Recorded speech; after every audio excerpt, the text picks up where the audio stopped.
the purpose of government for me is the protection of liberty. And I see the Federal Reserve as the facilitator in the undermining of that liberty and the enhancement of big government.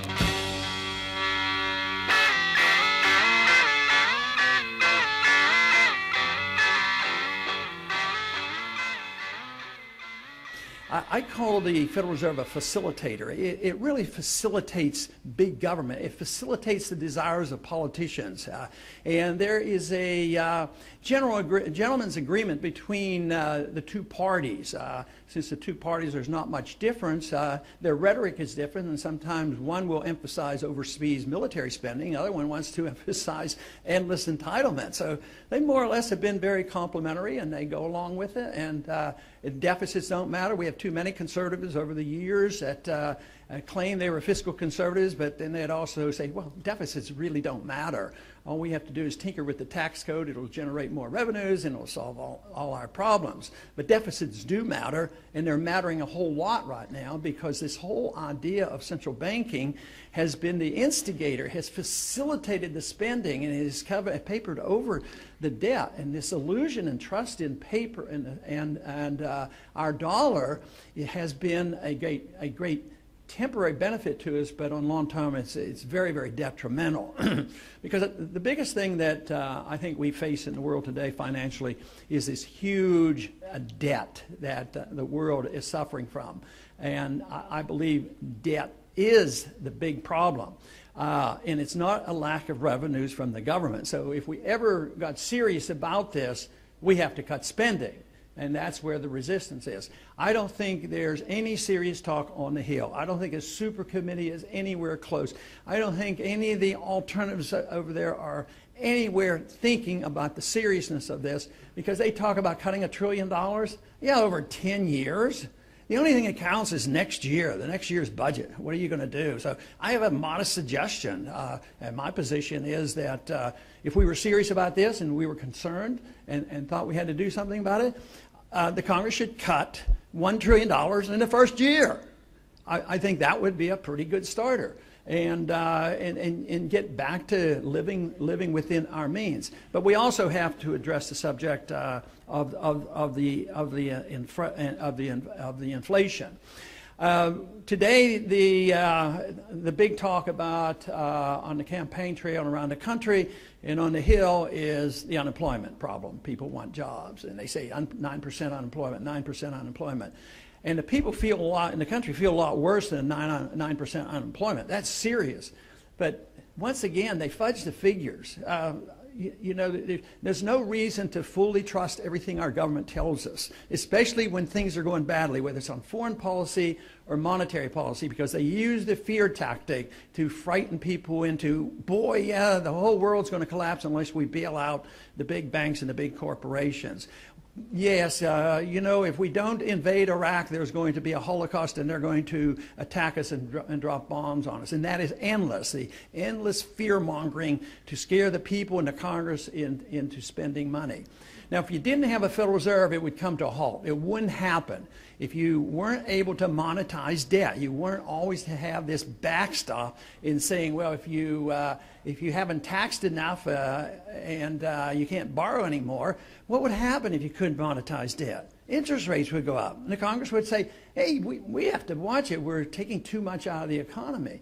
So this has been such a grand deception. In the short run, you know, we tend to do better, especially as a reserve currency. We've been able to buy goods from overseas dirt cheap and have policies, whether they're trade policies, regulatory policies, and tax policies. We can chase all our productive businesses overseas.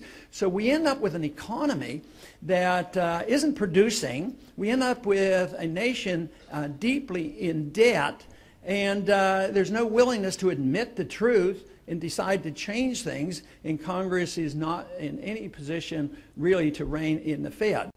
And the Austrian explanation of what happens to a society when you debase a currency is you wipe out the middle class. When you have sound money and markets and a maximum of freedom, that's where the middle class comes from.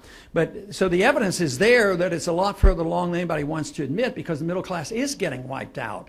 So here we have a system designed You know, and I don't challenge their intent, because I think there's a lot of good intentions on the left who thought, well, you know, wouldn't it be nice for everybody to have a house? And if they don't qualify, we'll make them qualify. We'll make banks give loans. And we have the Fed to accommodate, so we'll have perpetual housing for everybody.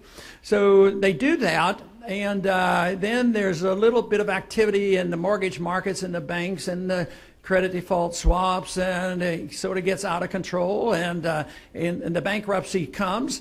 But then the fear comes about, and well, you know, it'll be terrible. They're all going to fail, and the end of the world will come. So therefore, we have to prevent the depression.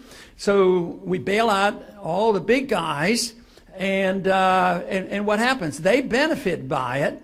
And they've been benefiting all along, and who got stuck? The middle class. They lost their jobs and they lost their houses. But I think it's characteristic of the destruction of a currency. It's characteristic of who controls things at the Federal Reserve and who controls things, you know, in Congress. It's bailing out the rich. But basically, whether it's quantitative easing or just the creation of credit, the people who get the money first get the best deal. The banks and the big corporations and the military-industrial complex and the politicians. And then as it circulates, what do the people get? They get the higher prices, and that's a tax, and they suffer the most. And people, that part of it is less understood by the people. They know there's something wrong, but it's crucial, because, you know, those who are complaining on Wall Street right now have some justified complaints. You know, why did the big guys get bailed out? Why did they get all these benefits? At the same time, they lump it together and say anybody who's ever been productive and made some money have to be put in the same category. So believe me, if we don't sort that out, this is going to be very, very difficult to resolve. And I think only people that believe in the libertarian approach to government and sound money can sort this out, to try to pin it down and say it's government that's doing it, it's not the marketplace. And I think it's absolutely right. These quantitative easings are helpful to special groups and are very unhelpful, even though on the surface it was designed to help the average person. I do not think it helps at all. They're the ones who suffer. But what can we do? I've written as far back as the Gold Commission, the case for gold.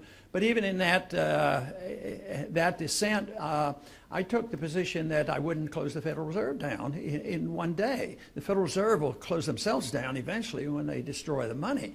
But I don't want that to happen, either closing it down in one day or waiting for a collapse of this whole system. So my idea is sort of a copy of what Hayek had talked about.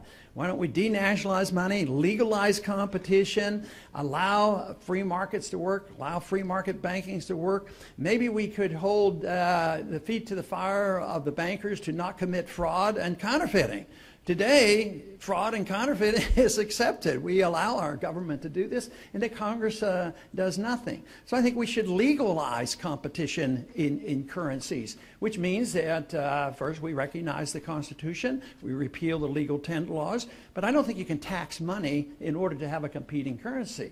So what we should do is take the taxes off silver and gold, and even allow private mints to issue gold. An individual not too long ago did that. He issued some coinage, and he was arrested. He was charged with counterfeiting as well as terrorism, and had all his gold and silver stolen. And it wasn't like he was doing it in secret like somebody would if he were counterfeiting. He was doing it in the wide open, it was wide open, yet the government does not want competition. But where I get more enthusiastic is what's happening in the country, the attention of the people, and especially the young people I talk to on the college campuses. They think this is a big issue, and they relate it to you know, too much spending. So I find this very encouraging. As a matter of fact, the first time I came across the enthusiasm on a college campus was in '07. I was speaking at the University of Michigan's on the college campus there, right after we had a debate in Michigan on on financial affairs in the last go-around. And it was there that some of the young students started shouting out, "End the Fed, end the Fed." They pulled out Federal Reserve notes and started burning Federal Reserve notes. I said, you know, the revolution is arriving. There's something very interesting going on. And we literally can get thousands of people out. The other day we had 3,000 people out on a college campus, and they know and understand and care about the Federal Reserve System. And I think that's what has to happen, and then there will be eventually changes in Congress. We need to rein in the Federal Reserve System.